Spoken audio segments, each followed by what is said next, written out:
Hi guys, this is Connie, back for more Connie Reads The River.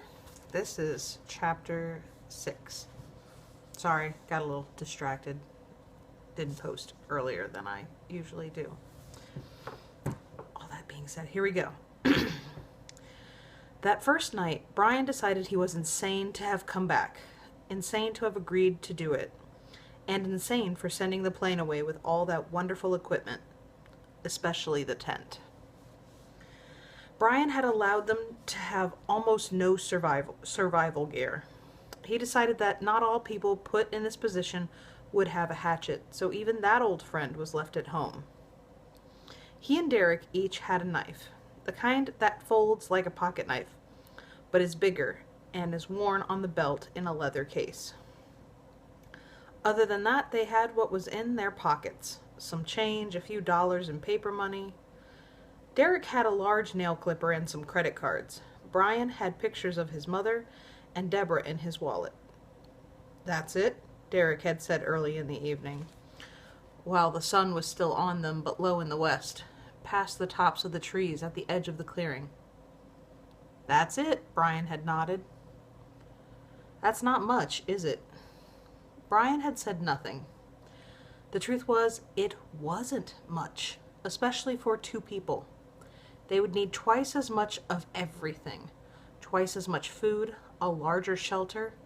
It changed things. All Brian had needed to worry about before during the time was himself. And that had been bad enough.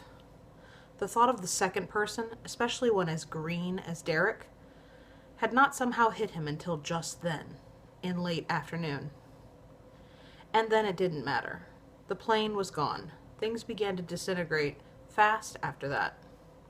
It was one thing, Brian knew, to have a plan, to want to do things. It was something else to actually get them done. Brian could not find a firestone, so there was no fire. Without fire, there would be no smoke, and without smoke, they had no protection against the mosquitoes. They came with first dark, and they were as bad as Brian had remembered.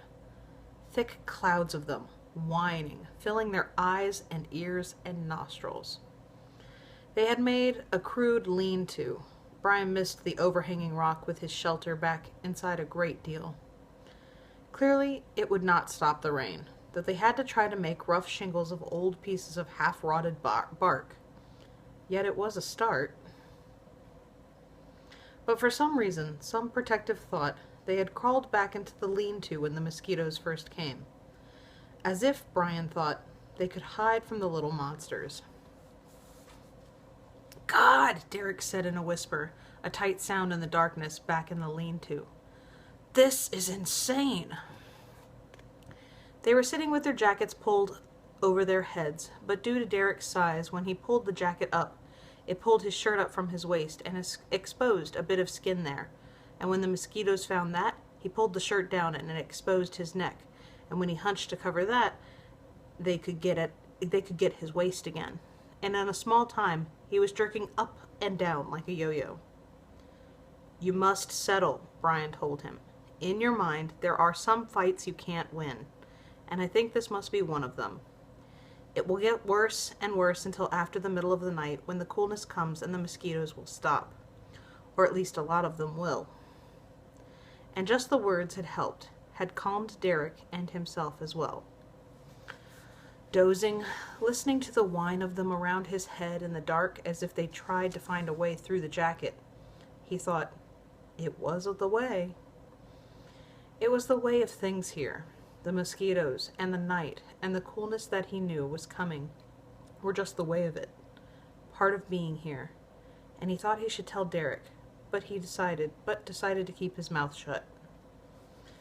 Derek would find it for himself, or he would not, just as Brian had found things out for himself. Brian left the lean-to and went back outside. There might be part of a breeze later as the rain came, and it would help. There was a sliver of moon, which made enough light to see the lake well, the flat water with the beam of moonlight coming across it, and even with the mosquitoes still working at him, he was amazed at the beauty. There were night sounds, birds, flittering things he knew were bats, He also knew they were eating mosquitoes. He'd read about them in biology, and he thought, get some, bats, get some. Get all the mosquitoes there are. Something swam into the moonlight on the surface of the lake, either a muskrat or a beaver, and cut a V right up the path of the moon. Seemed to be heading for the moon, into the moon itself. Water made sound, and he realized it was the river gurgling as it left the lake to his right.